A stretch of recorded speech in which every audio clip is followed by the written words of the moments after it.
ইসরাফিল ফেরেশতার জন্মের 1500 বৎসর পর এবং জিব্রাইল ফেরেশতার 500 বৎসর পর হযরত আজরাইল ফেরেশতার জন্ম হয়। ইহার প্রকৃত নাম আজরাইল হলেও ইনি মালাকুল মাউত নামে সকলের নিকট অধিক পরিচিত। যাবতীয় জীবনের জান কবজ করার ভার এর উপর অর্পিত আছে বলেই তিনি এই নাম পরিচিত। হাদিস শরীফে উল্লেখিত আছে, আজরাইল ফেরেশতার 4খানা ডানা এবং প্রত্যেক ডানায় অসংখ্য পালক আছে। প্রত্যেক পালকের অগ্রভাগে একটি মাথা, একটি মুখ ও 2টি করে চোখ আছে। দুনিয়া সৃষ্টি হতে কিয়ামত পর্যন্ত যত প্রাণী জন্মগ্রহণ করেছে এবং করবে, আজরাইল ফেরেশতা তার ঠিক তত সংখ্যক মাথা ও মুখ আছে। অবশ্য এই সকল মুখ ও মাথা তার পালকের অগ্রভাগে অবস্থিত, কিন্তু তার প্রধান মস্তক একটি। এই প্রধান মস্তকের চারিদিকে 4টি মুখ আছে। তার শরীরের প্রত্যেক পালকের 2খানা করে হাতও আছে। তিনি একই চক্ষু দ্বারা 2টি জীবের প্রতি দৃষ্টিপাত করেন না, একই হস্ত দ্বারা 2টি জীবের জান কবজ করেন না। প্রত্যেক জীবের জন্য তার পৃথক চক্ষু ও হস্ত নির্দিষ্ট আছে। কারো জান কবজ করার পর তার জন্য নির্দিষ্ট চোখ ও হাত তার শরীর হতে লুপ্ত হয়ে যায়। পক্ষান্তরে কোন জীবের জন্মগ্রহণের সাথেই তার শরীরের একটি মাথা, একটি মুখ, 2টি চক্ষু ও 2খানা হস্ত উৎপন্ন হয়। এরূপে প্রত্যহ তার শরীর হতে সহস্র সহস্র মাথা ও হাত লুপ্ত হয়ে যাচ্ছে এবং নতুন মাথা ও হাত উৎপন্ন হচ্ছে। চতুর্থ আসমানে আজরাইল ফেরেশতার বিরাট সিংহাসন ও দপ্তর অবস্থিত। ফেরেশতাদের মধ্যে আজরাইল ফেরেশতা সর্বাপেক্ষা বিরাট, ভীষণ ও শক্তিশালী। আজরাইল ফেরেশতার ডান হাত পৃথিবীর পশ্চিম সীমান্ত পর্যন্ত এবং বাম হাত পূর্ব সীমান্ত পর্যন্ত বিস্তৃত আছে। তার এক পা পৃথিবীর উত্তর সীমান্ত পর্যন্ত এবং অপর পা দক্ষিণ সীমান্ত পর্যন্ত প্রসারিত। আজরাইল আলাইহিস সালামের ডানে ও বামে অগণিত ফেরেশতা তার কাজের সাহায্যার্থে দণ্ডায়মান আছেন। তিনি বিরাট একটা আসমানে উপবিষ্ট আছেন এবং সামনে বিরাট একটা টেবিল স্থাপিত আছে। টেবিলের উপর জগতের প্রত্যেকটি প্রাণীর নাম লিখিত বিরাট দফতর বা ডায়েরি বই সর্বদা উন্মুক্ত আছে। কোন দিনে, কোন মুহূর্তে, কোন স্থানে কিভাবে কার জান কবজ করতে হবে তার এই বিরাট দফতরে লিখিত আছে। তার টেবিলখানা নূরের দ্বারা নির্মিত এবং 70,000 পায়া বিশিষ্ট। হযরত আজরাইল আলাইহিস সালামের দেহ এত বিরাট যে যদি সপ্ত সমুদ্রের পানি তার মাথার উপর ঢেলে দেওয়া হয়, তার এক ফোঁটাও পানি নিচে পড়বে না, সবই তার শরীরের মধ্যে শুকিয়ে যাবে। যেমন আমাদের কারো মাথার উপরে এক ফোঁটা পানি ফেলে দিলে তা সেখানেই শুকিয়ে যায়। হযরত রাসূলুল্লাহ সাল্লাল্লাহু আলাইহি ওয়াসাল্লাম বলেছেন, সমস্ত পৃথিবী আজরাইল ফেরেশতার নিকট এইরূপ মনে হয় যে যেরূপ একজন মানুষের সামনে বিভিন্ন খাদ্য দ্বারা সজ্জিত একখানা খাঞ্চা স্থাপিত থাকে। লোকটি যেমন তার ইচ্ছা মতো উক্ত খাঞ্চা হতে যে কোনো খাদ্য উঠিয়ে আহার করতে পারে, সেজন্য তাকে কোনরূপ অসুবিধা বোধ করতে হয় না।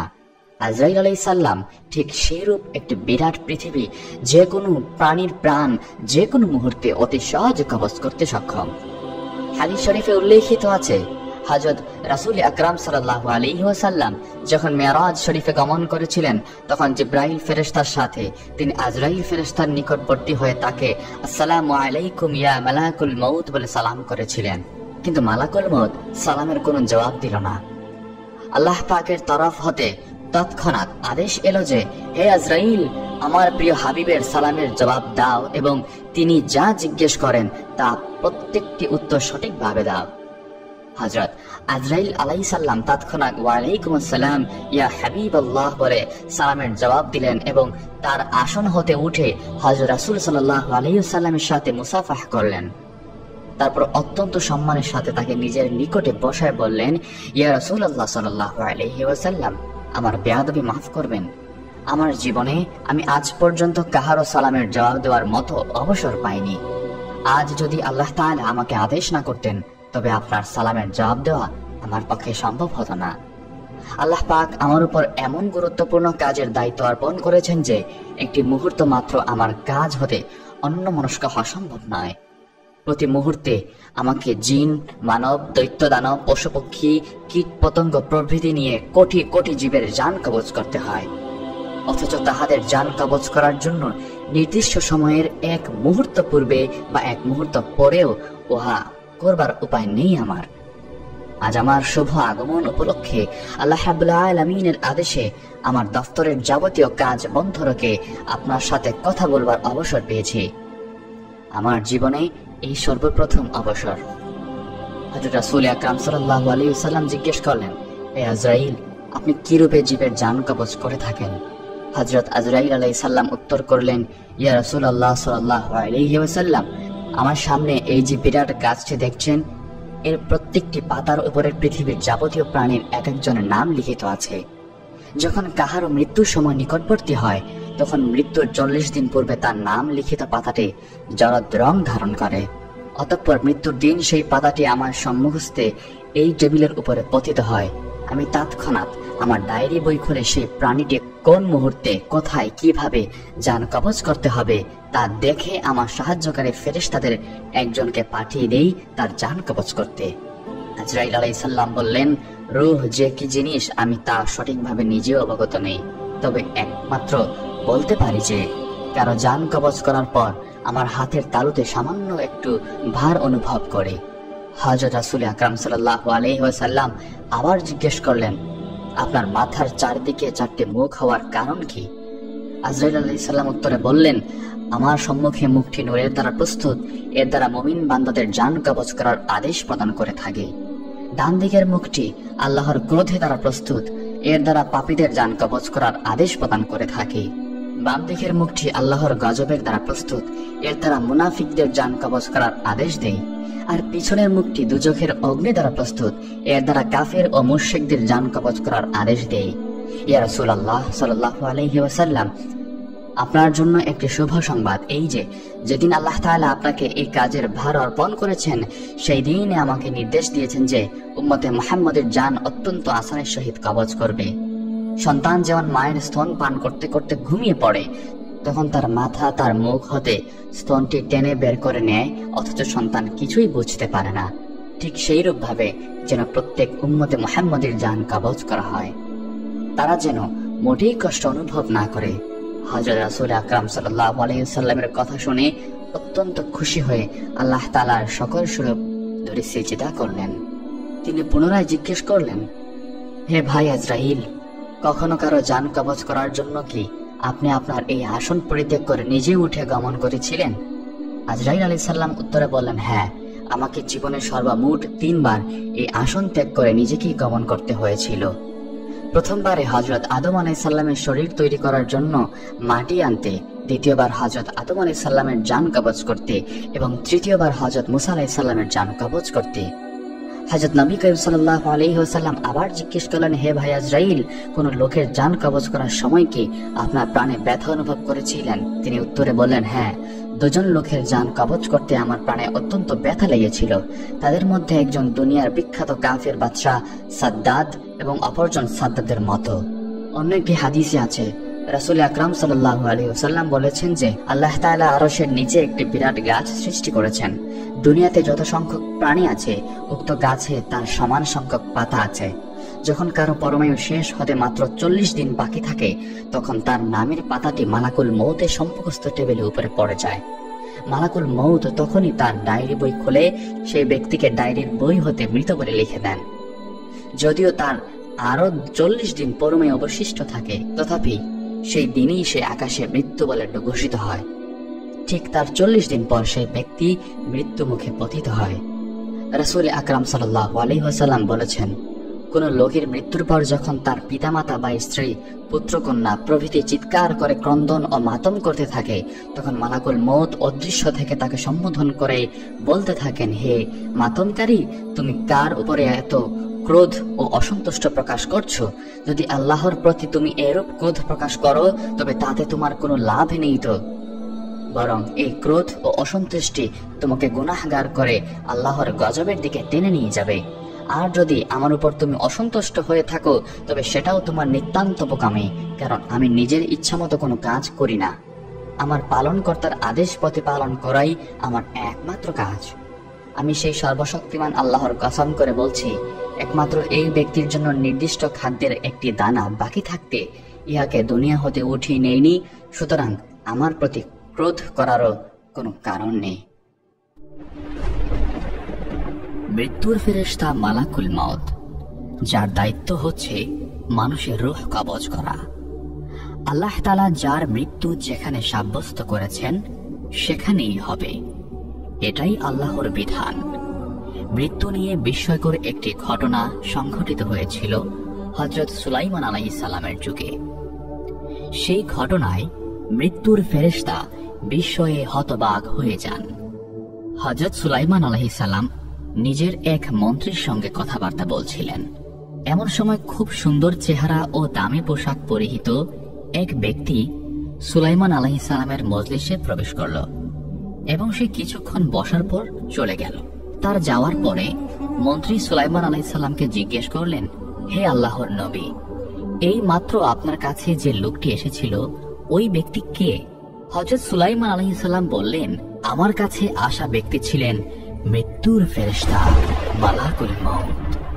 এ কথা শুনে মন্ত্রীর চেহারা ফ্যাকাশে হয়ে গেল এবং সে কাঁপতে শুরু করল আর বলল যে, হে নবী হযরত, অনুগ্রহ করে আমার জন্য বাতাসকে হুকুম দিন, বাতাস যেন আমাকে হিন্দুস্তানে অর্থাৎ সেখান থেকে অনেক দূরে পৌঁছে দেয়, কারণ আমার জন্য এটি অসম্ভব যে যেখানে মৃত্যুর ফেরেশতা বসে আছে সেখানে আমি বসে থাকি। এটা আমার পক্ষে একেবারে অসম্ভব। হযরত সুলাইমান আলাইহিস সালাম মন্ত্রীর আবেদন মঞ্জুর করলেন। মন্ত্রীকে দীর্ঘ দূরত্বে হিন্দুস্তান পৌঁছে দেওয়ার জন্য বাতাসকে নির্দেশ দিলেন। বাতাস পয়গাম্বরের নির্দেশ পালনে তাকে নির্ধারিত গন্তব্যে পৌঁছে দেন। মন্ত্রী সেখান থেকে হিন্দুস্তান চলে যাওয়ার পর মালাকুল মউত আবার উপস্থিত হল। তিনি হযরত সুলাইমান আলাইহিস সালামকে জিজ্ঞাসা করলেন, আপনার মন্ত্রী কোথায়? মালাকুল মউতকে জানানো হলো, আপনার ভয়ের কারণে বাতাসের সাহায্যে মন্ত্রীকে মৃত্যুর নির্ধারিত স্থানে হিন্দুস্তানে পৌঁছে দেওয়া হয়েছে। আসলে এটি ছিল মহান আল্লাহর কুদরত, কারণ যার মৃত্যু যেখানে লেখা আছে সেখানেই হবে। কিছুক্ষণ আগে যখন আপনার মজলিসে এসে ওই মন্ত্রীকে দেখলাম তখন আমি আশ্চর্য হয়েছিলাম, কারণ আল্লাহ তাআলা আমাকে হিন্দুস্তান গিয়ে ওই ব্যক্তির রূহ কবজ করার নির্দেশ দিয়েছিলেন, অথচ আপনার এখানে এসে দেখি সে কিনা আপনার মজলিসে বসা। সবচেয়ে বড় বিস্ময়ের ব্যাপার হলো হিন্দুস্তান এখান থেকে 1000 মাইল দূরে অবস্থিত, যেখানে সহজে যাওয়া সম্ভব নয়, অথচ আল্লাহর জন্য তা কতই না সহজ। আল্লাহ যা চান তা করতে সক্ষম। তিনি সব সময় সব কিছুর উপর ক্ষমতাবান। সুবহানাল্লাহ। আল্লাহর কুদরত কত মহান, তার কুদরতের প্রতি বিশ্বাস রাখা ঈমানের অপরিহার্য দাবি। কোরআনের এই আয়াত মুমিন মুসলমানের জন্য সতর্কতা অবলম্বন ও তার কুদরতের প্রতি বিশ্বাস স্থাপনের অনুপ্রেরণা লাভের অন্যতম মাধ্যম। তা হলো, তোমরা যেখানেই থাকো না কেন মৃত্যু কিন্তু তোমাকে পাকড়াও করবেই। যদি তোমরা সুদীর্ঘ দুর্গের ভেতরেও অবস্থান করো তবুও। বস্তুত তাদের কোনো কল্যাণ সাধিত হলে তারা বলে যে এটা সাধিত হয়েছে আল্লাহর পক্ষ থেকে, আর যদি তাদের কোনো অকল্যাণ হয় তবে বলে এটা হয়েছে তোমার পক্ষ থেকে। এ সবই আল্লাহর পক্ষ থেকে। পক্ষান্তরে তাদের পরিণতি কি হবে যারা কখনো কোনো কথা বুঝতে চেষ্টা করে না। সূরা নিসা আয়াত ৭৮। আল্লাহ মহান, তিনি সব কিছু থেকে পবিত্র, সর্বময় ক্ষমতার অধিকারী। তিনি চাইলেই সব সম্ভব। মালাকুল মউত সুলাইমান আলাইহিস সালামকে বললেন, যে ব্যক্তি মালাকুল মউতের ভয়ে বাতাসের উপর নির্ভর করে এখান থেকে 1000 মাইল দূরে সুদৃঢ় হিন্দুস্তান চলে গেল, আমি সেখানে তার রূহ কবজ করতে গিয়ে তাকে সেখানে পেয়ে যাই, আর সেখান থেকে তার রূহ কবজ করে আবার আপনার কাছে ফিরে আসলাম। যখন যার মৃত্যু আসবে সে যে অবস্থায় থাকুক না কেন তাকে তখন এক কদম সামনে যেতে দেয়া হবে না, আবার পেছনেও যেতে দেয়া হবে না। আল্লাহ তাআলা বলেন, প্রত্যেক সম্প্রদায়ের একটি মৃত্যুর মেয়াদ আছে, যখন তাদের মেয়াদ এসে যাবে, অর্থাৎ মৃত্যু এসে যাবে, তখন তারা না এক মুহূর্ত পিছিয়ে যেতে পারবে, না এক মুহূর্ত এগিয়ে আসতে পারবে। সূরা আরাফ আয়াত 34। সুতরাং মুমিন মুসলমানের উচিত মৃত্যুর আগেই নিজেদেরকে খাঁটি তওবা করার পাশাপাশি মৃত্যুর জন্য প্রস্তুতি গ্রহণ করা। আল্লাহ তাআলা মুসলিম উম্মাহকে সঠিক পথে চলার মাধ্যমে মৃত্যুর প্রস্তুতি গ্রহণ করার তৌফিক দান করুন। আল্লাহর ক্ষমতা ও কর্তৃত্বের উপর যথাযথ আস্থা এবং বিশ্বাস রাখার তৌফিক দান করুন। আমিন। আসসালামু আলাইকুম ওয়া রাহমাতুল্লাহ। কেমন আছেন সবাই? আশা করছি আল্লাহ তাআলার অশেষ রহমতে ভালো আছেন।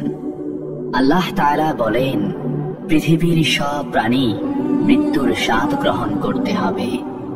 জীবন যার আছে, মৃত্যু তার সুনিশ্চিত। আর দুনিয়াতে সবচেয়ে কষ্টদায়ক হচ্ছে মানুষের মৃত্যু। কারো আপনজনের মৃত্যুতে স্বজনের বিয়োগ ব্যথাই নয়, বরং মৃত্যুবরণকারী ব্যক্তিও প্রচন্ড শারীরিক কষ্টের সম্মুখীন হয়। রাসূলুল্লাহ সাল্লাল্লাহু আলাইহি ওয়াসাল্লাম মানুষের মৃত্যুকালীন সময়ের এই কষ্টের বিবরণ তার উম্মতকে জানিয়ে দিয়েছেন। আবার মৃত্যুর এই ভয়াবহতা হতে মুক্তি লাভের সুস্পষ্ট আমলও শিখিয়ে গিয়েছেন। তানবীহুল গাফিলিনে মৃত্যুকালীন কষ্টের উপর একটি হাদিস উল্লেখ করা আছে। হযরত উমর রাদিয়াল্লাহু তাআলা আনহু একবার হযরত কাব রাদিয়াল্লাহু তাআলা আনহুকে বলেছিলেন, আমাকে মৃত্যুর অবস্থা সম্পর্কে কিছু বলুন। তখন হযরত কাব রাদিয়াল্লাহু তাআলা আনহু বলেন, মৃত্যু হলো কাঁটাদার গাছের মতো। কাঁটাযুক্ত সে গাছটি যখন মানুষের পেটে ঢোকানোর পর তার প্রতিটি কাঁটা শিরায় শিরায় লেগে যায়, তখন একজন শক্তিশালী মানুষ যদি গাছটি ধরে জোরে টেনে বের করার চেষ্টা করে, ওই মুহূর্তে শিরায় শিরায় বিদ্ধ হওয়া কাঁটার আঘাতের কষ্ট মানুষটি হাড়ে হাড়ে উপলব্ধি করে। অনুরূপভাবে মানুষের মৃত্যুকালীন সময়ে মৃত্যু পথযাত্রীর কাছেও মনে হয় যেন তার শরীরের গোশতগুলো যেন একটি কাঁটার সঙ্গে বেরিয়ে আসছে। সে মৃত্যু যন্ত্রণা মানুষ হাড়ে হাড়ে উপলব্ধি করতে থাকে। এ হলো মৃত্যুকালীন সময়ে মানুষের মৃত্যু যন্ত্রণার নমুনা। এ কারণেই আল্লাহ তাআলা কুরআনে ইরশাদ করেছেন, হে ঈমানদারগণ, তোমরা আল্লাহকে সেভাবে ভয় করো যেভাবে ভয় করা উচিত, এবং অবশ্যই মুসলমান না হয়ে মৃত্যুবরণ করো না। সূরা আল ইমরান আয়াত 102।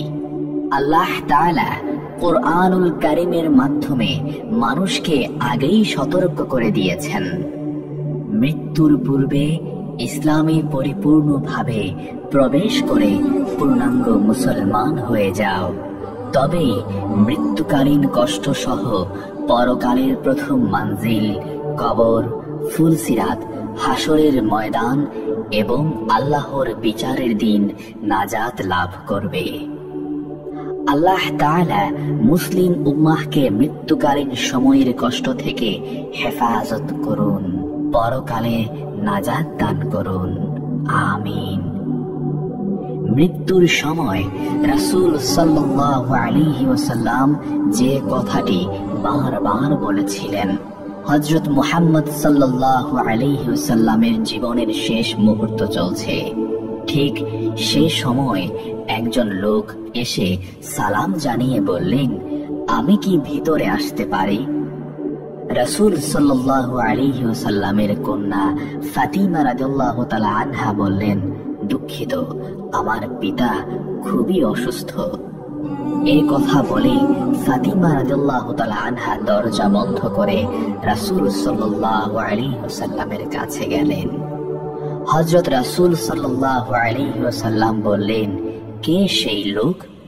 ফাতিমা বললেন, এই প্রথম আমি তাকে দেখেছি, আমি তাকে চিনি না। রাসূল সাল্লাল্লাহু আলাইহি ওয়াসাল্লাম বললেন, শোনো ফাতিমা, সে হচ্ছে আমাদের এই ছোট্ট জীবনের অবসানকারী ফেরেশতা আজরাইল তথা মালাকুল মউত। এটা শুনে হযরত ফাতিমার অবস্থা তখন ক্রন্দনরত বোবার মতো হয়ে গিয়েছে। রাসূল সাল্লাল্লাহু আলাইহি ওয়াসাল্লাম বললেন, হে জিব্রাইল, আমার উম্মতের কি হবে? আমার উম্মতের নাজাতের কি হবে? জিব্রাইল আলাইহিস সালাম বললেন, হে রাসূল, আপনি চিন্তা করবেন না, আল্লাহ ওয়াদা করেছেন আপনার উম্মতের নাজাতের জন্য। মৃত্যুর ফেরেশতা ধীরে ধীরে রাসূলের কাছে এলেন জান কবজ করার জন্য। মালাকুল মউত আজরাইল আরো কাছে এসে ধীরে ধীরে রাসূল সাল্লাল্লাহু আলাইহি ওয়াসাল্লামের জান কবজ করতে থাকলেন। পাশে দাঁড়িয়ে থাকা জিব্রাইল আলাইহিস সালামকে রাসূল সাল্লাল্লাহু আলাইহি ওয়াসাল্লাম বললেন গোগানের সাথে, ওহ জিব্রাইল, এটা কেমন বেদনাদায়ক জান কবজ করা। ফাতিমা রাদিয়াল্লাহু তাআলা আনহা তার চোখ বন্ধ করে ফেললেন। আলী রাদিয়াল্লাহু তাআলা আনহু তার দিকে উপর হয়ে বসলেন। জিব্রাইল আলাইহিস সালাম তার মুখটা উল্টা দিকে ফিরিয়ে নিলেন। রাসূল সাল্লাল্লাহু আলাইহি ওয়াসাল্লাম বললেন, হে জিব্রাইল, তুমি মুখটা উল্টা দিকে ঘোরালে কেন? আমার প্রতি কি তুমি বিরক্ত? জিব্রাইল আলাইহিস সালাম বললেন, হে রাসূলুল্লাহ সাল্লাল্লাহু আলাইহি ওয়াসাল্লাম, সাকরাতুল মউতের অবস্থায় আমি আপনাকে কিভাবে দেখে সহ্য করতে পারি? ভয়াবহ ব্যথায় রাসূল সাল্লাল্লাহু আলাইহি ওয়াসাল্লাম ছোট্ট একটা গোগানি দিলেন। রাসূলুল্লাহ বললেন, হে আল্লাহ, সাকরাতুল মউত জান কবজের সময় যতই ভয়াবহ হোক সমস্যা নেই, আমাকে সকল ব্যথা দাও, আমি বরণ করে নেব, কিন্তু আমার উম্মতকে ব্যথা দিও না। রাসূল সাল্লাল্লাহু আলাইহি ওয়াসাল্লামের শরীরটা ধীরে ধীরে ঠান্ডা হয়ে আসতে লাগলো। তার পা, বুক কিছুই নড়ছে না এখন আর। রাসূল সাল্লাল্লাহু আলাইহি ওয়াসাল্লামের চোখের পানির সাথে তার ঠোঁটটা কম্পিত ছিল। তিনি কিছু বলবেন মনে হয়। হযরত আলী রাদিয়াল্লাহু তাআলা আনহু তার কানটা রাসূল সাল্লাল্লাহু আলাইহি ওয়াসাল্লামের মুখের কাছে নিয়ে গেলেন। রাসূল সাল্লাল্লাহু আলাইহি ওয়াসাল্লাম বললেন, নামাজ কায়েম করো এবং তোমাদের মাঝে থাকা দুর্বলদের যত্ন নিও। রাসূল সাল্লাল্লাহু আলাইহি ওয়াসাল্লামের ঘরের বাইরে চলছে কান্নার আওয়াজ। সাহাবীরা একজন আরেকজনকে জড়িয়ে ধরে উচ্চ স্বরে কান্নারত। হযরত আলী রাদিয়াল্লাহু তাআলা আনহু আবার তার কানটা রাসূলের মুখের কাছে ধরলেন। রাসূল সাল্লাল্লাহু আলাইহি ওয়াসাল্লাম চোখ ভেজা অবস্থায় বলতে থাকলেন, ইয়া উম্মতি, ইয়া উম্মতি, হে আমার উম্মতেরা, নামাজ, নামাজ, নামাজ।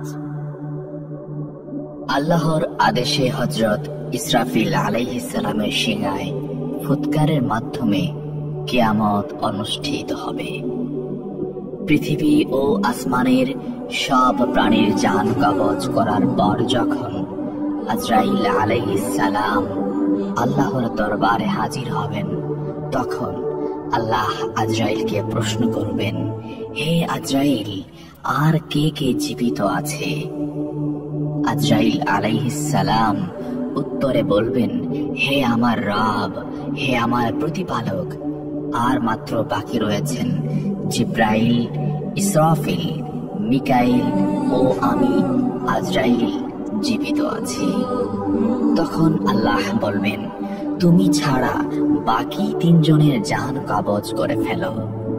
তখন আজরাইল আলাইহিস সালাম জিব্রাইল, ইসরাফিল ও মিকাইলের জান কবজ করবেন। এরপর আল্লাহ সুবহানাহু ওয়া তাআলা আজরাইল আলাইহিস সালামকে শেষ প্রশ্নটি করবেন। আল্লাহ হযরত আজরাইল আলাইহিস সালামকে বলবেন, হে আজরাইল, এখন কে জীবিত আছে? তখন আজরাইল আলাইহিস সালাম বলবেন, হে আল্লাহ, এখন তোমার সামনে আমি আজরাইল দাঁড়িয়ে আছি, আর কেউ নেই। আল্লাহ বলবেন, মুত ইয়া মালাকুল মউত, মরে যা হে মৃত্যুর ফেরেশতা, তুইও মরে যা।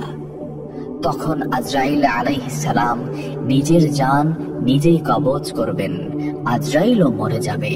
তখন পৃথিবীর মধ্যে একমাত্র আল্লাহ একাই। এভাবে কত শত বছর অতিক্রান্ত হবে সেটা আল্লাহই ভালো জানেন। কিয়ামতের পর হাসরের মাঠে যখন বিচারক আল্লাহ পৃথিবীর সব বিচারক, উকিল, মুক্তার, রাজা বাদশাহ, স্বৈরাচার, জুলুমবাজ, শাসক তখন তার সামনে আসামির মতো উপস্থিত হবে। তখন আল্লাহ হুঙ্কার ছেড়ে বলবেন, আজকের রাজত্ব কার? সূরা আল মুমিনে 16 নং আয়াতে আল্লাহ তাআলা বলেন, সেটি এমন দিন যখন সব মানুষের সবকিছু প্রকাশ হয়ে পড়বে। আল্লাহর কাছে তাদের কোনো কথাই গোপন থাকবে না। সেদিন ঘোষণা দিয়ে জিজ্ঞেস করা হবে, আজ রাজত্ব কার? সব সৃষ্টি বলে উঠবে, একমাত্র আল্লাহর, যিনি কাহ্হার। এই আয়াতের ব্যাখ্যায় বলা হয়েছে, শেষ বিচারের সাক্ষাৎ ও সমাবেশের দিন দ্বিতীয় ফুকের পরে হবে। দ্বিতীয় ফুৎকারের পরে নতুন ভূপৃষ্ঠ সমতল করে দেয়া হবে, যাতে কোনো আড়াল থাকবে না। দ্বিতীয় ফুকের মাধ্যমে সবকিছু পুনরুজ্জীবিত হওয়ার পরে তা বাস্তবায়িত হবে। কিন্তু একটি হাদিসে এসেছে, কিয়ামতের প্রারম্ভে আহ্বানকারী আহ্বান করে বলবেন, হে লোক সব, তোমাদের কিয়ামত এসেছে। তখন জীবিত মৃত সবাই শুনতে পাবে। আর আল্লাহ প্রথম আসমানে নেমে এসে বলবেন, আজকের দিনে কার রাজত্ব? একমাত্র পরাক্রমশীল আল্লাহর জন্যই। তাছাড়া অন্য বর্ণনা থেকে জানা যায় যে আল্লাহ তাআলা এই উক্তি তখন করবেন যখন প্রথম ফুকের পর সমগ্র সৃষ্টি ধ্বংস হয়ে যাবে, আর জিব্রাইল, মিকাইল, ইসরাফিল প্রমুখ নৈকট্যশীল ফেরেশতাগণও মারা যাবে এবং আল্লাহর সত্তা ছাড়া কোনো কিছুই অবশিষ্ট থাকবে না। আল্লাহ বলবেন, আজকের দিন রাজত্ব কার? আল্লাহ নিজেই জবাব দেবেন, প্রবল পরাক্রান্ত এক আল্লাহর। হাদিস থেকে এর সমর্থন পাওয়া যায়। কিয়ামতের দিন আল্লাহ সমগ্র পৃথিবী এবং সমগ্র আসমান সমূহকে হাতে গুটিয়ে বলবেন, আমি বাদশাহ, আমি পরাক্রমশালী, আমি অহংকারী। দুনিয়ার বাদশারা কোথায়? কোথায় পরাক্রমশালীরা? কোথায় অহংকারকারীরা? এখানে ঐতিহাসিক এ ঘটনায় উল্লেখ্য যে সামানি খানদানের শাসক নাসর ইবনে আহমদ নিশাপুরে প্রবেশ করলে একটি দরবার ডাকেন এবং সিংহাসনে বসার পর কুরআন মাজিদ তেলাওয়াতের মাধ্যমে কাজকর্ম শুরু হবে বলে আদেশ দেন। এ কথা শুনে একজন সম্মানিত জ্ঞানী ব্যক্তি অগ্রসর হন এবং কুরআন তেলাওয়াত করেন। যখন তিনি কুরআন তেলাওয়াত করছিলেন তখন রাজ্যের বাদশাহ নাসর ভীত সন্ত্রস্ত হয়ে পড়েন। তিনি কাঁপতে কাঁপতে সিংহাসন থেকে নামলেন এবং মাথার মুকুট খুলে সিজদায় পড়লেন। বললেন, হে প্রভু, বাদশাহী তোমারই, আমার নয়। এরপর শুরু হবে বিচার। তিনি এমন বিচারক যে মামলায় আনিত অভিযোগ প্রমাণ করতে তার অতিরিক্ত সময় লাগবে না, বরং আসামির পুরো জীবনের প্রতিটি মুহূর্তের ঘটনা লিপিবদ্ধ থাকবে। আল্লাহ বলেন, আজ প্রত্যেক প্রাণীকে তার কৃতকর্মের প্রতিদান দেয়া হবে। আজ কারো প্রতি কোনো জুলুম হবে না। আল্লাহ অতি দ্রুত হিসাব গ্রহণকারী। সূরা মুমিন। কোন ধরনের জুলুমই হবে না। আয়াতে এই অংশের ব্যাখ্যায় তাফসীরের কিতাবে লেখা হয়েছে, প্রকাশ থাকে যে প্রতিদানের ক্ষেত্রে জুলুমের কয়েকটি রূপ হতে পারে। 1. প্রতিদানের অধিকারী ব্যক্তিকে প্রতিদান না দেয়া। 2. সে যতটা প্রতিদান লাভের উপযুক্ত তার চেয়ে কম দেয়া। 3. শাস্তিযোগ্য না হলেও শাস্তি দেয়া। 4, যে শাস্তির উপযুক্ত তাকে শাস্তি না দেয়া। 5, যে কম শাস্তির উপযুক্ত তাকে বেশি শাস্তি দেয়া। 6, জালেমের নির্দোষ মুক্তি পাওয়া এবং মজলুমের তা চেয়ে চেয়ে দেখতে থাকা। 7, একজনের অপরাধে অন্যকে শাস্তি দেয়া। কোন ধরনের জুলুমি হবে না। আল্লাহর এ বাণীর উদ্দেশ্য হচ্ছে তার আদালতে এ ধরনের কোনো জুলুমি হতে পারে না। তাফহিমুল কোরআন। আল্লাহ অতি দ্রুত হিসাব গ্রহণকারী। আয়াতে এই অংশের ব্যাখ্যায় বলা হয়েছে, হিসাব নিতে আল্লাহর কোনো বিলম্ব হবে না। যেভাবে তিনি গোটা বিশ্ব জাহানের সব সৃষ্টিকে রিজিক দান করেছেন এবং কাউকে রিজিক পৌঁছানোর ব্যবস্থাপনায় এমন ব্যস্ত নন যে অন্যদের রিজিক দেওয়ার অবকাশই তিনি পান না, যেভাবে তিনি গোটা বিশ্ব জাহানের প্রতিটি জিনিসের প্রতি দৃষ্টিপাত করেছেন, সব শব্দ শুনেছেন, প্রতিটি ক্ষুদ্র থেকে ক্ষুদ্রতর এবং বৃহৎ থেকে বৃহত্তর ব্যাপারে ব্যবস্থাপনাও তিনি করেছেন। এমন কোন জিনিস এমন ভাবে তার মনোযোগ আকর্ষণ করতে পারে না যে ঠিক সে মুহূর্তে তিনি আর সব বস্তুর প্রতি মনোযোগ দিতে পারেন না। তেমনি তিনি প্রত্যেক ব্যক্তির হিসাব গ্রহণ করবেন এবং একটি বিচার্য বিষয়ে শুনানিতে তিনি কখনো এতটা ব্যস্ত হয়ে পড়বেন না যে সে সময়ে অন্য সংখ্যক মোকদ্দমা শুনানি করতে পারবেন না। তাছাড়া তার আদালতে এ কারণেও কোনো বিলম্ব হবে না যে মোকদ্দমার পটভূমি ও ঘটনাবলীর বিচার বিশ্লেষণ এবং তার সাক্ষ্য প্রমাণ সংগ্রহ কঠিন হবে। আদালতের বিচারক নিজেই সরাসরি বাস্তব অবস্থা সম্পর্কে ওয়াকিফহাল করে থাকবেন। মোকদ্দমার বাদী বিবাদী উভয় পক্ষের সবকিছুই তার জানা থাকবে। সমস্ত ঘটনার খুঁটিনাটি সব দিক পর্যন্ত অনস্বীকার্য সাক্ষ্য প্রমাণ সহ অবিলম্বে সবিস্তার পেশ করা হবে। তাই সব মোকদ্দমার ফয়সালা ঝটপট হয়ে যাবে। আসসালামু আলাইকুম ওয়া রাহমাতুল্লাহ। প্রিয় শ্রোতা বন্ধুরা, কেমন আছেন? আশা করছি আল্লাহ তাআলার অশেষ রহমতে সবাই ভালো আছেন। এক আগন্তুক ব্যক্তি 3 দিন পর্যন্ত হযরত ইদ্রিস আলাইহিস সালামের সাহচর্যে থাকলেন। তার আচরণ লক্ষ্য করে হযরত ইদ্রিস আলাইহিস সালামের মনে সন্দেহের উদ্রেক হলো যে এই ব্যক্তি নিশ্চয় কোনো মানুষ নয়। অতএব তিনি বললেন, আল্লাহর কসম, আপনি আপনার প্রকৃত পরিচয়টা বলুন। আগন্তুক বলল, আমি কোনো মানুষ নয়, আমি একজন ফেরেশতা। আমার নাম মালাকুল মউত তথা আজরাইল। হযরত ইদ্রিস আলাইহিস সালাম বললেন, আপনি কি দুনিয়ার যাবতীয় প্রাণীর জান কবজ করিয়া থাকেন? মালাকুল মউত বলল, হ্যাঁ। হযরত ইদ্রিস আলাইহিস সালাম বললেন, তবে মনে হয় আপনি আমার জান কবজ করতেই এসেছেন এখানে। মালাকুল মউত বলল, না, আমি জান কবজ করতে এখানে আসিনি, আপনার সাথে ভ্রাতৃত্ব স্থাপন করতে এসেছি। আমার একান্ত বাসনা আপনিও আমার এ প্রস্তাবে রাজি হবেন। হযরত ইদ্রিস আলাইহিস সালাম বললেন, আমি আপনার সাথে এক শর্তে ভ্রাতৃত্ব স্থাপন করতে রাজি। যদি আপনি আমাকে একবার মৃত্যুর অবস্থানটা উপভোগ করান, যদি আপনি আমাকে এখনই একবার মৃত্যুর অবস্থানটা উপভোগ করান, তাহলে আমার অনেক উপকার হতো। মৃত্যুর ভয়ে আমি বেশি করে আল্লাহর ইবাদত করতে পারতাম। মালাকুল মউত বললেন, আল্লাহর অনুমতি ছাড়া আমি এ কাজ করতে পারি না। আল্লাহ এখনো আপনার জান কবজ করার হুকুম আমাকে দেননি। হযরত ইদ্রিস আলাইহিস সালাম বললেন, আপনি আল্লাহর নিকট হতে অনুমতি চেয়ে নিন। মালাকুল মউত আল্লাহর নিকট অনুমতি প্রার্থনা করলে আল্লাহ তাকে অনুমতি দেন। অনুমতি পেয়ে মালাকুল মউত হযরত ইদ্রিস আলাইহিস সালামের জান কবজ করলেন। জান কবজ করার পর মালাকুল মউত তথা আজরাইল আলাইহিস সালাম পুনরায় আল্লাহর কাছে প্রার্থনা করলেন।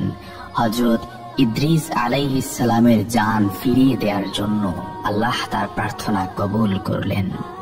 অতঃপর ফেরেশতা আজরাইল আলাইহিস সালাম হযরত ইদ্রিস আলাইহিস সালামকে জিজ্ঞাসা করলেন, ভাই ইদ্রিস, জান কবজ করার সময় আপনার কি রূপ লেগেছিল? হযরত ইদ্রিস আলাইহিস সালাম বললেন, কোন জীবিত প্রাণীর শরীরের চামড়া মাথা হতে পা পর্যন্ত খসে খসে তুলে ফেললে প্রাণীটির যেরূপ কষ্ট হয় আমারও সেরূপ কষ্ট হয়েছে। মালাকুল মউত বললেন, ভাই ইদ্রিস, আমি আজ পর্যন্ত যত জান কবজ করেছি এত সহজে কারো জান কবজ করিনি। হযরত ইদ্রিস আলাইহিস সালাম হযরত আজরাইল আলাইহিস সালামকে বললেন, আমার মনে দোজখ দেখার খুব স্বাদ জেগেছে। যদি আপনি আমাকে দোজখ দেখাতেন তবে আমি দোজখের ভয়ে ইবাদত বন্দেগীতে আরো বেশি মনোযোগী হতে পারতাম। মালাকুল মউত তাকে দোজখ দেখাতে দোজখের দরজায় নিয়ে গেলেন। তিনি দোজখ দেখার পর বললেন, ভাই আজরাইল আলাইহিস সালাম, আমার মনে বেহেশত দেখার বড়ই স্বাদ জেগেছে। যদি আপনি আমার এই স্বাদটি পূরণ করতেন তাহলে আপনার প্রতি চিরকৃতজ্ঞ থাকতাম। মালাকুল মউত বললেন, যদি আপনি আমাকে কথা দেন যে বেহেশত দেখেই আপনি আমার নিকট ফিরে আসবেন তাহলে আমি আপনাকে বেহেশত দেখাতে পারি। হযরত ইদ্রিস আলাইহিস সালাম তাতে রাজি হলে মালাকুল মউত তাকে বেহেশত দেখাতে নিয়ে গেলেন। বেহেশতের দরজায় আসলে হযরত ইদ্রিস আলাইহিস সালাম তার পায়ের জুতা খুলে বেহেশতে প্রবেশ করলেন। তিনি কিছু সময় বেহেশতে ঘোরাফেরা করলেন। এরপর তিনি মালাকুল মউতের কাছে ফিরে এসে নিজের প্রতিশ্রুতি রক্ষা করলেন। পরক্ষণে তিনি এক দৌড়ে আবার বেহেশতে ঢুকে গেলেন। মালাকুল মউত তাকে ডেকে বলল, ভাই ইদ্রিস, আপনি আবার বেহেশতে ঢুকলেন কেন? তাড়াতাড়ি বেরিয়ে আসুন, আমি আপনাকে আবার পৃথিবীতে পৌঁছে দেব। হযরত ইদ্রিস আলাইহিস সালাম বেহেশতের ভিতর থেকে জবাব দিলেন, ভাই আজরাইল, আল্লাহ তাআলা ইরশাদ করেছেন, প্রত্যেক প্রাণী একবার মৃত্যুর স্বাদ গ্রহণ করবে এবং একবার দোজখ না দেখে বেহেশতে যেতে পারবে না। আমি তো একবার মৃত্যুর স্বাদ গ্রহণ করলাম এবং দোজখও দেখলাম, তারপর বেহেশত হতে বের হয়ে আপনাকে দেয়া প্রতিশ্রুতিও রক্ষা করলাম। অতএব আমি আর বেহেশত হতে বের হব না, আপনি আপনার কাজে চলে যেতে পারেন। মালাকুল মউত হযরত ইদ্রিস আলাইহিস সালামের জবাব শুনে কর্তব্য স্থির করতে না পেরে দাঁড়িয়ে রইলেন। আল্লাহ তাআলা তখন আজরাইল আলাইহিস সালামকে লক্ষ্য করে বললেন, আজরাইল, ইদ্রিসকে বেহেশতে থাকতে দাও, তার ভাগ্যে আমি এরূপ ঘটনায় লিপিবদ্ধ করে রেখেছিলাম। অতএব হযরত ইদ্রিস আলাইহিস সালাম মহা সুখে বেহেশতে বসবাস করতে লাগলেন। সুবহানাল্লাহ। হযরত আবু হুরায়রা রাদিয়াল্লাহু তাআলা আনহু থেকে বর্ণিত, তিনি বলেন, মউতের ফেরেশতাকে মুসা আলাইহিস সালামের নিকট তার জান কবজের জন্য পাঠানো হয়েছিল। ফেরেশতা যখন তার নিকট আসলেন তিনি তার চোখে থাপ্পড় মারলেন। তখন ফেরেশতা তার রবের নিকট ফিরে গেলেন এবং বললেন, আপনি এমন এক বান্দার নিকট পাঠিয়েছেন যে মরতে চায় না। আল্লাহ বললেন, তুমি তার কাছে ফিরে যাও এবং তাকে বলো সে যেন তার একটি হাত একটি গরুর পিঠে রাখে। তার হাত যতগুলো পশম ঢাকবে তার প্রতিটি পশমের পরিবর্তে তাকে 1 বছর করে হায়াত দেয়া হবে। মুসা আলাইহিস সালাম বললেন, হে রব, তারপর কি হবে? আল্লাহ বললেন, তারপর মৃত্যু। মুসা আলাইহিস সালাম বললেন, এখনই হোক। আবু হুরায়রা রাদিয়াল্লাহু তাআলা আনহু বলেন, তখন তিনি আল্লাহর নিকট আরজ করলেন তাকে যেন আরদে মুকাদ্দাস বা পবিত্র ভূমি থেকে পাথর নিক্ষেপের দূরত্বের সমান স্থানে পৌঁছে দেয়া হয়। আবু হুরায়রা রাদিয়াল্লাহু তাআলা আনহু বলেন, রাসূলুল্লাহ সাল্লাল্লাহু আলাইহি ওয়াসাল্লাম বলেছেন, আমি যদি সেখানে থাকতাম তাহলে অবশ্যই আমি তোমাদেরকে রাস্তার পাশে লাল টিলার নিচে কবরটি দেখিয়ে দিতাম। রাবি আব্দুর রাজ্জাক বলেন, মামর রহমতুল্লাহি আলাইহি আবু হুরায়রা রাদিয়াল্লাহু তাআলা আনহু সূত্রে নবী সাল্লাল্লাহু আলাইহি ওয়াসাল্লাম থেকে অনুরূপ বর্ণনা করেছেন। আবার এরকম বর্ণনা আছে, হযরত আবু হুরায়রা রাদিয়াল্লাহু তাআলা আনহু থেকে বর্ণিত, রাসূলুল্লাহ সাল্লাল্লাহু আলাইহি ওয়াসাল্লাম বলেছেন, মালাকুল মউত অর্থাৎ জান কবজকারী ফেরেশতাকে মূসা আলাইহিস সালামের নিকট প্রেরণ করা হলো। তিনি যখন এলেন তখন মূসা আলাইহিস সালাম তাকে জোরে থাপ্পড় মারলেন, যার ফলে মালাকুল মউতের চক্ষু বের হয়ে পড়ল। তখন তিনি আল্লাহর নিকট আরজ করলেন, আপনি আমাকে এমন বান্দার নিকট প্রেরণ করেছেন যিনি মউত চান না। আল্লাহ তাআলা তখন নিজ কুদরতে তার চক্ষু আপন স্থানে ফিরিয়ে দিয়ে বললেন, তুমি আবার যাও এবং তাকে বলো, আপনি একটি ষাঁড়ের পিঠে হাত রাখুন। ওই হাতের নিচে যত পশম পড়বে আপনি চাইলে এর প্রতিটি পশমের বিনিময়ে আপনার হায়াত 1 বছর করে দীর্ঘায়িত হবে। মূসা আলাইহিস সালাম এ কথা শুনে বললেন, এরপর কি হবে? আল্লাহ তাআলা বললেন, মৃত্যু আসবে। মূসা আলাইহিস সালাম বললেন, তাহলে এখনই মৃত্যু দিন। এখানে উল্লেখ যে বিখ্যাত হাদিস বিশারদগণ বলেন, মালাকুল মউত মূসা আলাইহিস সালামের অনুমতি না নিয়েই মানুষের বেশে তার ঘরে প্রবেশ করেছিলেন। তখন তিনি তাকে চিনতে না পেরে বিনা অনুমতিতে ঘরে প্রবেশ করার কারণে তাকে আঘাত করেন। ফাতহুল বারী। তো বন্ধুরা, এই ছিল হযরত মূসা আলাইহিস সালাম কর্তৃক হযরত আজরাইল আলাইহিস সালামকে থাপ্পড় মারার ঘটনা।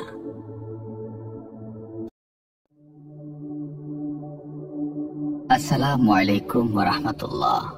আশা করছি দর্শক শ্রোতা বন্ধুরা আপনারা সবাই আল্লাহ তাআলার অশেষ রহমতে ভালো আছেন।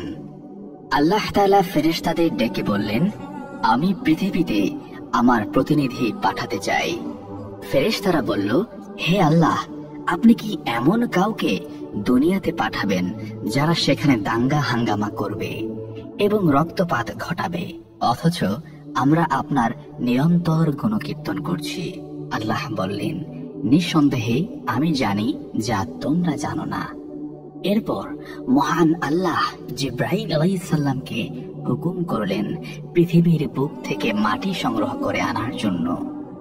জিব্রাইল আলাইহিস সালাম আসমান থেকে ধরায় নামলেন। মাটিকে বললেন, মহান আল্লাহ পৃথিবীতে তার প্রতিনিধি পাঠাবেন আর তাকে সৃষ্টি করবেন মাটি দিয়ে। আল্লাহ আমাকে হুকুম করেছেন তোমার বুক থেকে কিছু মাটি নিয়ে যাওয়ার জন্য।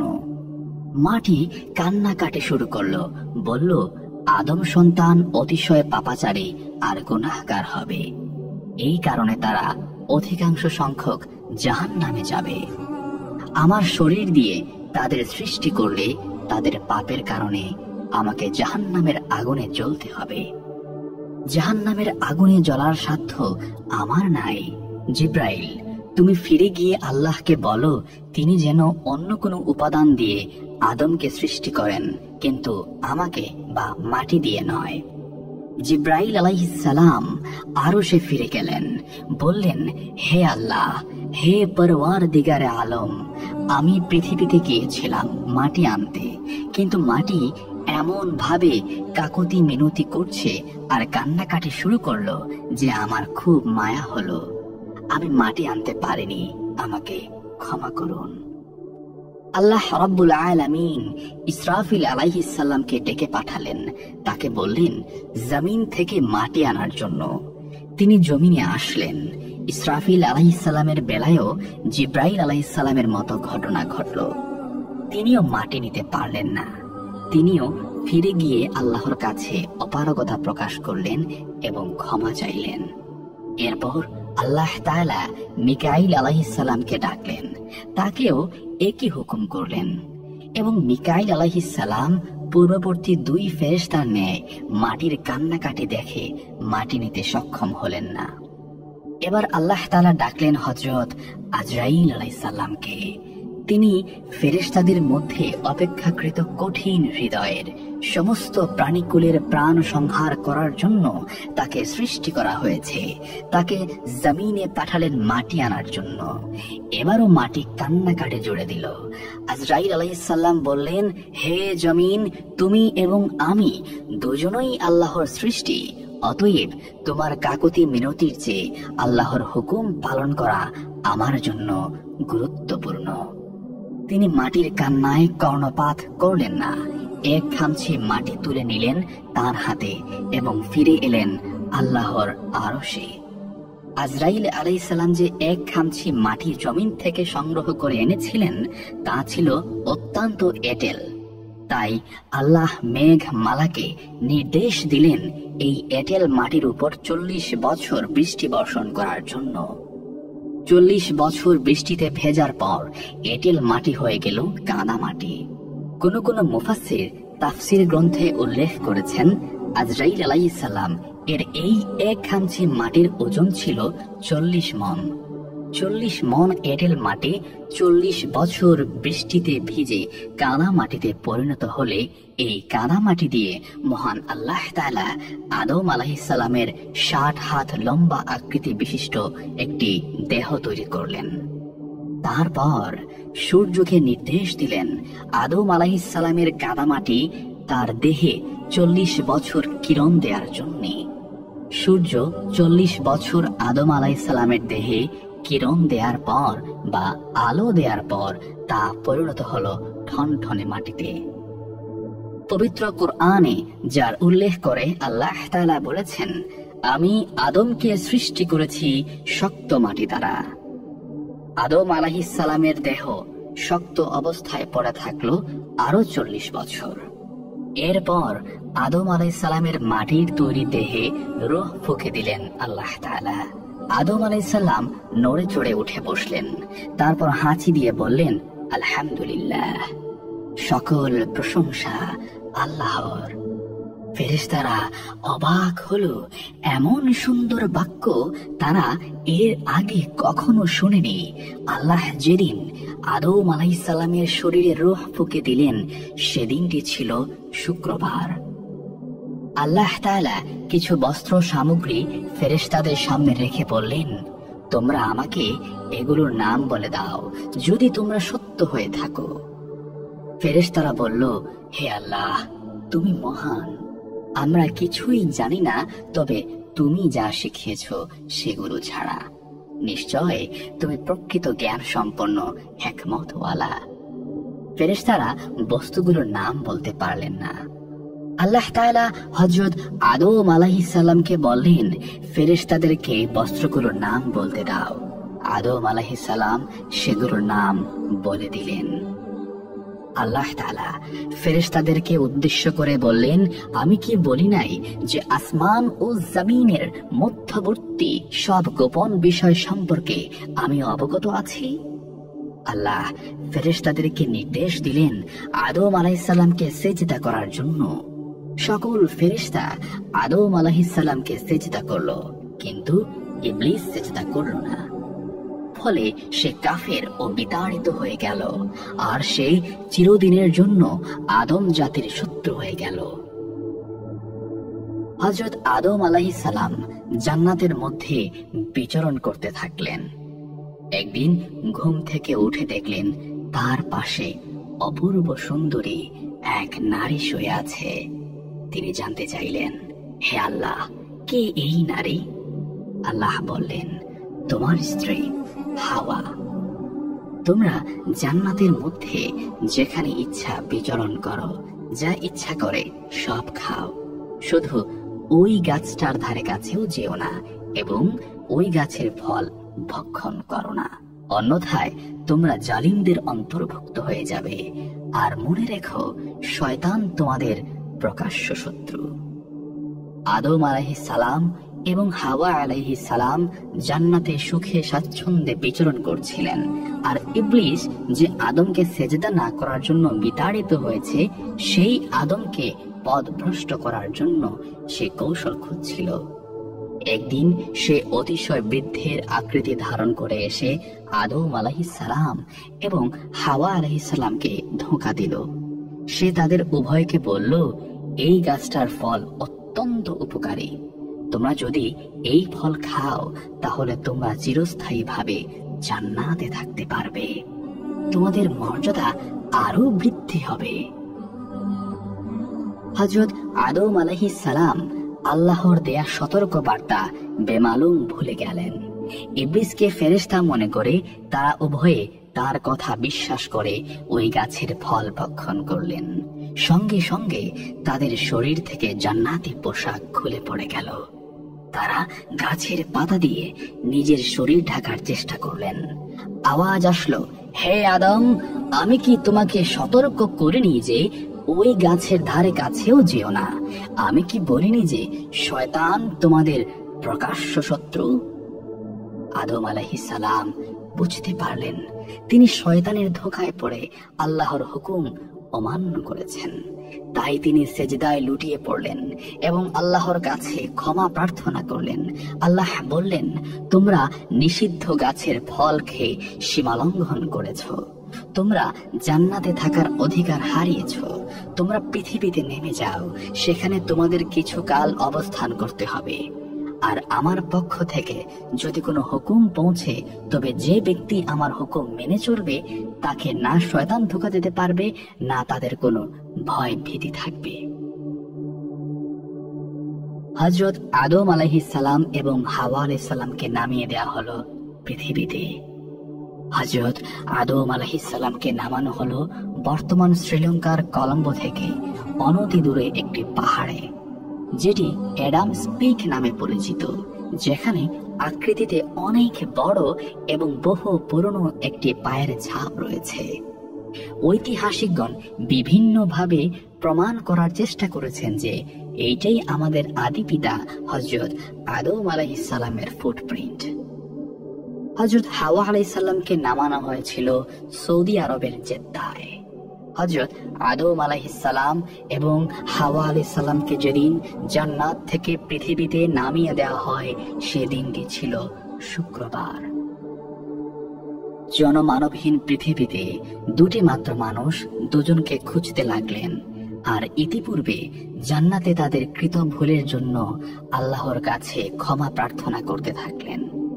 বর্ণিত আছে, হযরত আদম আলাইহিস সালাম তার কৃত ভুলের জন্য একাধারে 350 বছর আল্লাহর কাছে কান্নাকাটি করেছেন। আরো বর্ণিত আছে, হযরত আদম আলাইহিস সালাম আল্লাহর কাছে ক্ষমা প্রার্থনাকালে যে পরিমাণ অশ্রু ঝরিয়েছেন, কিয়ামত পর্যন্ত আগত সমস্ত মানুষের চোখের পানি একত্র করলেও তার সমমান হবে না। সুবহানাল্লাহ।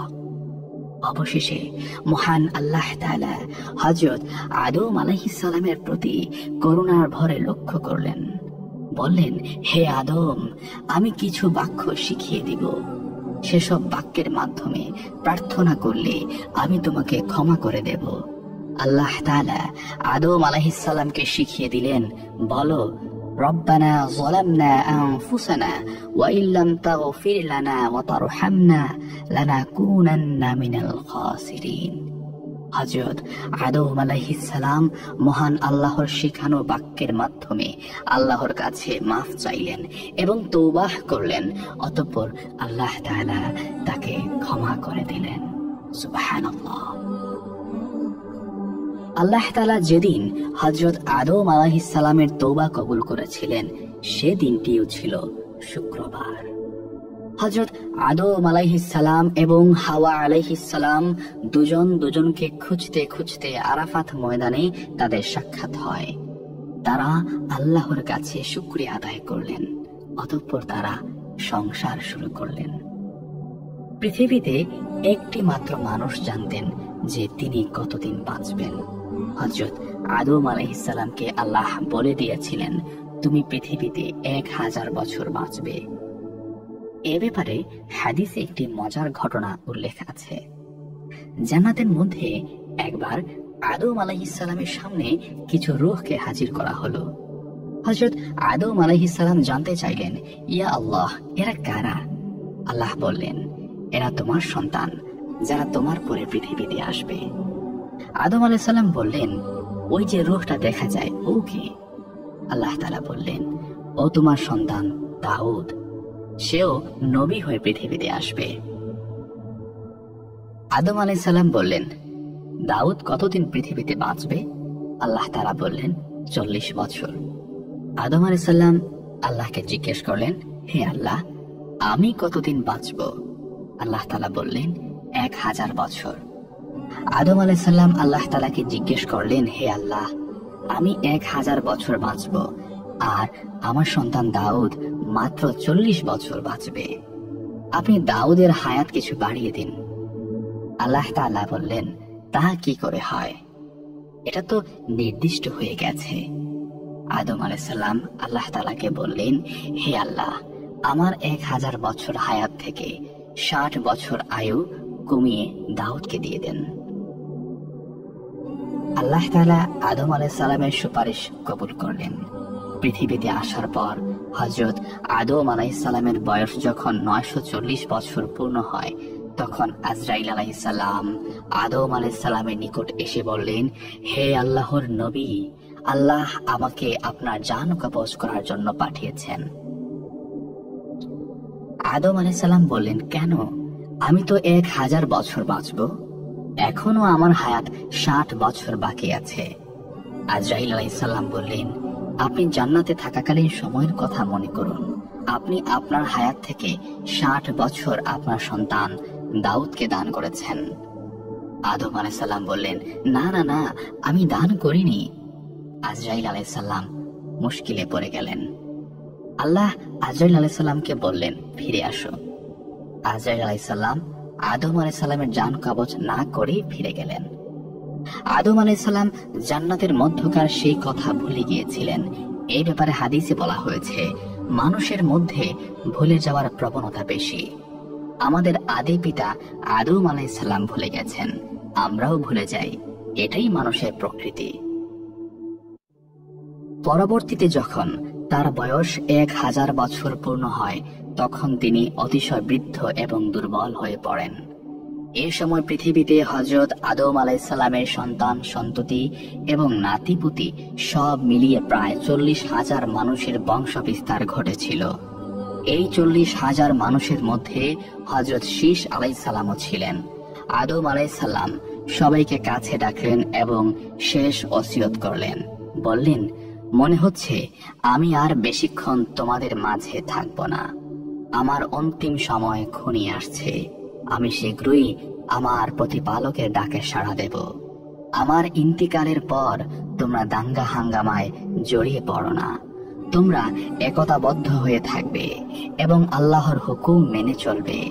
সর্বক্ষেত্রে তোমরা তোমাদের ভাই শীস আলাইহিস সালামের পরামর্শ এবং নির্দেশ মেনে চলবে, কেননা সে হচ্ছে আল্লাহর মনোনীত এবং প্রিয় বান্দা। আমি তাকে আমার স্থলাভিষিক্ত করে যাচ্ছি। আদম আলাইহিস সালামের সকল সন্তান এই বলে প্রতিশ্রুতি দিল যে তার ইন্তেকালের পর তারা ঝগড়া বিবাদ করবে না এবং আল্লাহর হুকুম মেনে চলবে। এর কিছুক্ষণ পর হযরত আজরাইল আলাইহিস সালাম এসে উপস্থিত হলেন এবং আদম আলাইহিস সালামকে সালাম করলেন। আদম আলাইহিস সালাম তার সন্তানদের বললেন, তোমরা একটু ঘর থেকে বেরিয়ে যাও, আমি আগত মেহমানের সাথে একান্তে কথা বলতে চাই। সন্তানরা সবাই বেরিয়ে গেল ঘর থেকে। আজরাইল আলাইহিস সালাম বললেন, হে আল্লাহর নবী, আল্লাহ আমাকে আপনার রূহ কবজ করার জন্য প্রেরণ করেছেন। আদম আলাইহিস সালাম বললেন, আমি আমার রবের সাথে সাক্ষাৎ করার জন্য ব্যাকুল হয়ে আছি। আমি শীঘ্রই আমার রবের সাথে সাক্ষাৎ লাভের ইচ্ছা পোষণ করছি। আজরাইল আলাইহিস সালাম হযরত আদম আলাইহিস সালামের জান কবজ করে নিয়ে গেলেন। আদম আলাইহিস সালামের মৃত্যুর পর হাওয়া আলাইহিস সালাম এবং তার সন্তানগণ কান্নায় ভেঙে পড়ল। তারা শোকে হতবিহ্বল হয়ে পড়ল। এরপর মৃত ব্যক্তি সৎকার নিয়ে একটি সমস্যা দেখা দিল, কেননা তখন পর্যন্ত মৃত ব্যক্তি সৎকারের ব্যাপারে কোনো বিধান কার্যকর করা হয়নি। উপরন্তু এটা ছিল মানব ইতিহাসে প্রথম প্রকাশ্য মৃত্যু। যেহেতু এটি প্রথম প্রকাশ্য মৃত্যু ছিল, তাই এই সৎকারের ব্যাপারে একটি সংকট দেখা দিল। এর পূর্বে